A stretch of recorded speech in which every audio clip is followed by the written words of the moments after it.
การแสดงของน้องเผามงเป่าแคนมงม้วนมวนคัก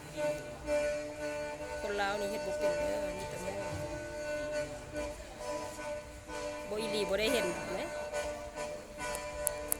ปีนี้รู้สึกว่ากระเจ้าโซแคนโซนั้นหลาย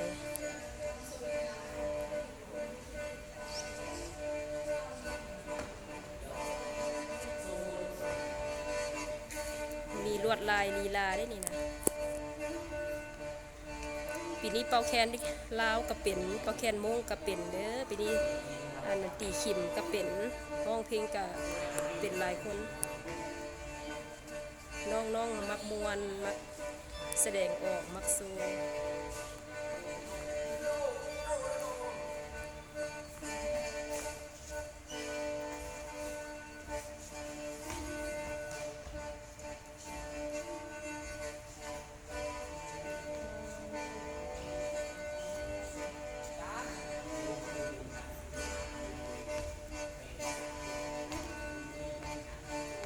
คักหลายคักหลาย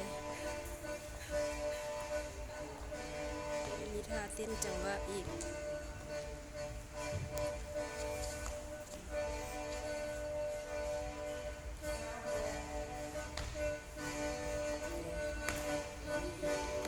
มี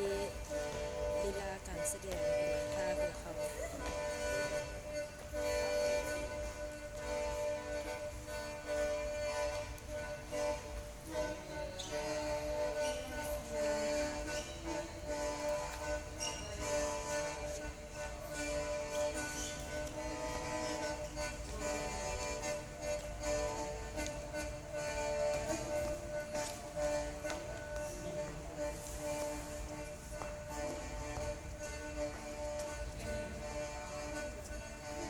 ตีนก็มีจังหวะของพระเจ้าเลย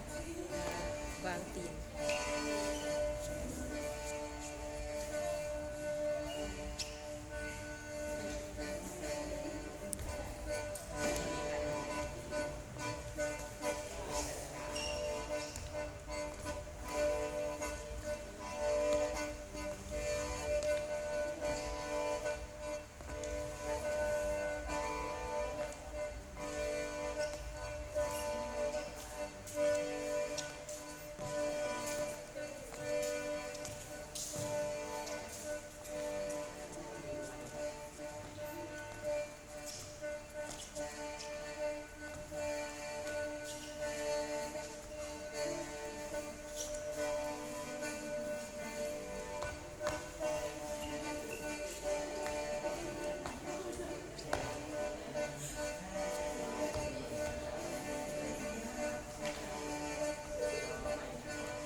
ตบมือซ้ำเซยเห็นแล้วเนี่ย